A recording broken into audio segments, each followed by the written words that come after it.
news wasn't particularly good for you, was it? With I don't know. well, Gary Alexander was on his way, and Nicky Adams was on his way, and Emil Sinclair as well. Well, there was only one that really upset me. That was Nicky leaving.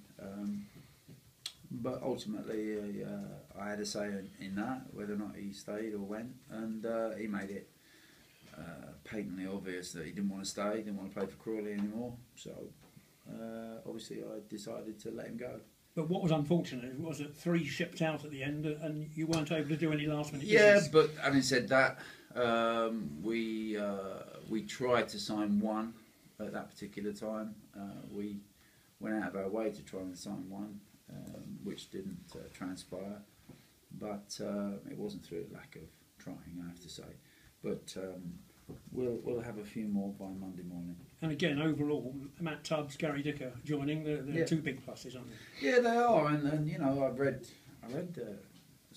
somebody was talking on the BBC website this morning about not just going out and buying a load of players and then a week later wishing you hadn't bought them just for the sake of it. And we were very careful. And I think in the past we've been in situations where we've spent a lot of money, we've given out big contracts, and we found ourselves stuck with certain players that maybe we didn't want here. And it's been a mistake in the past, and I wasn't going to fall into that category. So I've been probably over cautious, but at the same time, we sit here today, and I know that the people I got here are the people that I want to be here.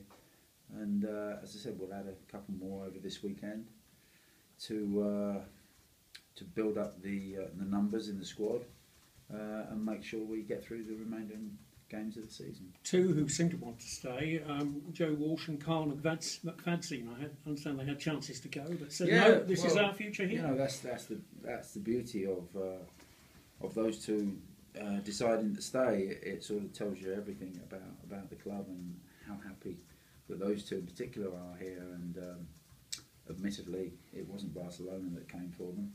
It might have been a slightly different story, but they turned down the chance to leave. They turned down the chance to make a few more quid, to get a bigger contract elsewhere, and they turned down the chance of that to stay here at Crawley. They've got a lot of respect for one another, as you know. I think there was an article was describing their relationship as a bromance, which is quite understandable. They do really get on well with each other, and they complement each other on the field, which is the most important thing for me. And I was delighted when they decided to stay, because we would have accepted the money that was offered for them. It was, for a club like Crawley, it was substantial. So you're looking for some new players on loan? Yes. Possibly some attackers, I think. Possibly, yeah. What's the menu? What have you worked out that you require really to add to? Something like 14 players. Yeah, I'd like another striker to give us slightly more options up front. We have 3 at the moment. 1 more would be good. Possibly another midfield player, and 1 more defender. I think is ideal for us. So I'm sure that by Monday I'll have got those in. Now, the club has said there's going to be some cuts at the club. How is that going to impact on your department? The cuts, if they are to take place, are to enhance the playing side. I think that's the general consensus of the board, that maybe we have been overstaffed in certain areas, right the way through the club, both in the administration side and in the footballing side. And the money that we save from that, we wanted to put it towards the playing staff.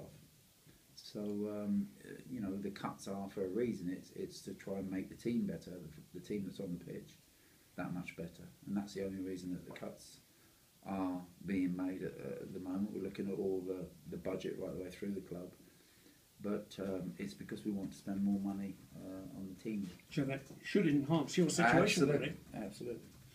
There's a famous novel written by Alexander Dumas, The Man in the Iron Mask. Yes, I remember it. Denny Borman, he might be the man in the plastic mask this weekend? Yeah, he should be. I think tomorrow he should get the all clear from the consultant, which means he can come back into the fold. Jimmy Barker and Niall Clark have done very good jobs looking after Danny, keeping his match fitness up. He's in good shape. I actually spent some time with him yesterday, and he's out there kicking the ball. Obviously, he's not allowed to have any contact at the moment, but if he gets the all clear tomorrow, there's a good chance Danny could be certainly on the bench at the weekend. Playing at his best, he's key to your team, isn't he?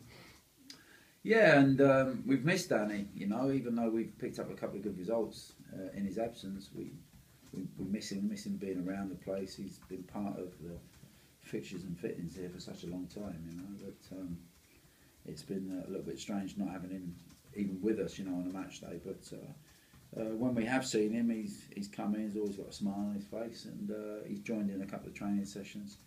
So hopefully, as I said, he'll be part of the squad on Saturday. Seems